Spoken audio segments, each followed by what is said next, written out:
addressing the nicest congressional quote leaders. about me I think I've ever had. In fact, Mitch has never said anything so nice. I think Steve Scalise said something just as nice. But no, he just gave me, I think, because the book is, you know, a total piece of fiction. And he was totally, not even misquoted. He never made the statement. He came out with the statement that, honestly, you know, I've heard over the years that General Mattis is an intellect. And when I read his statement, I asked him whether or not this was true. He said, not only is it not true, I'd like to write a statement. I said, thank you very much. That's very nice.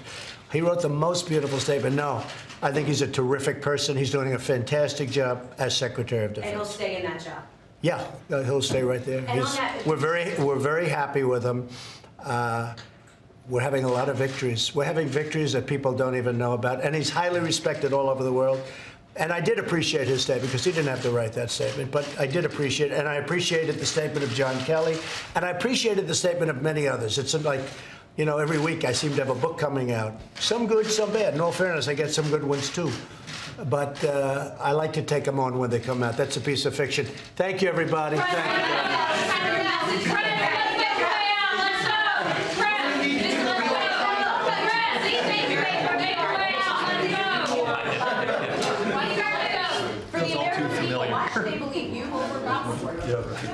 Well, if you look at Bob Woodward's track record, I mean, he had the same problem with Obama. Excuse me, ready? He had the same problem with President Obama. He had a tremendous problem with President Bush. Every time he wrote a book, they were complaining about it. They were complaining about the lack of accuracy. And I understand him, and that's what he does. And I fully understood that before.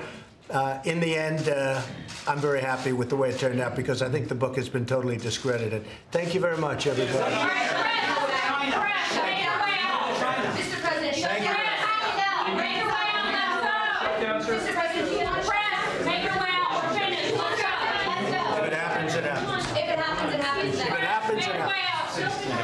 If it's about border security, I'm willing to do anything. We have to protect our borders.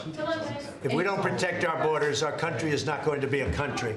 So if it's about border security, I'm willing to do what has to be done. Thank you very much. Okay, come on, guys, let's go.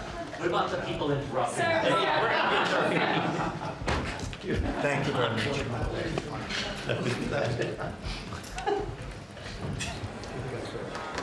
And Eamon Javers is ready to join us and react to that from D.C. Eamon, the president maintaining the tone that he has been articulating pretty loudly over the last couple of days, that he believes the book is discredited.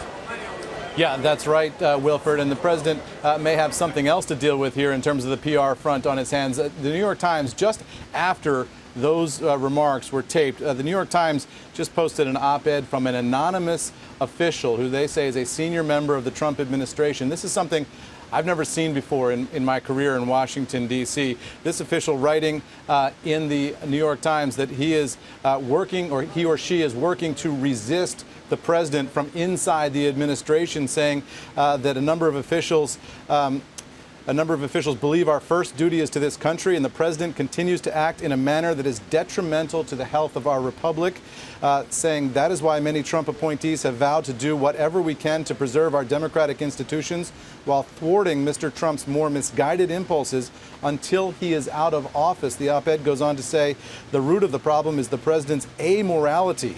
Anyone who works with him knows he is not moored to any discernible first principles that guide his decision-making. Stunning criticism of the President of the United States from someone who the New York Times says works for him in a senior capacity inside this administration, who is not willing to put their name to this op-ed, to make this criticism public under this person's own name because of fears for this person's job. The person suggesting that he or she wants to continue in office in order to thwart the President of the United States. Stunning stuff. Never really seen anything like it, Wilford. You can imagine that that is going to drive some of the conversation here in Washington this afternoon. And a White House that was already concerned about leakers in terms of the Woodward book will now be consumed with questions about who it was who wrote this op-ed and why they did it. Eamon, a senior official in the Trump administration, by your interpretation of that phrase, how senior could this be?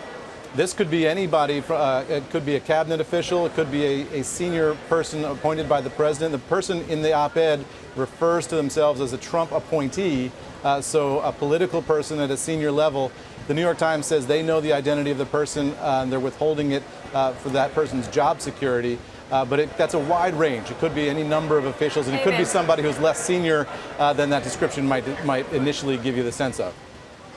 What are the consequences of this? I mean, the fact that it's in the New York Times, a frequent target of President Trump, the fact that it is anonymous, something that gets railed against, does it do anything to change the story for him?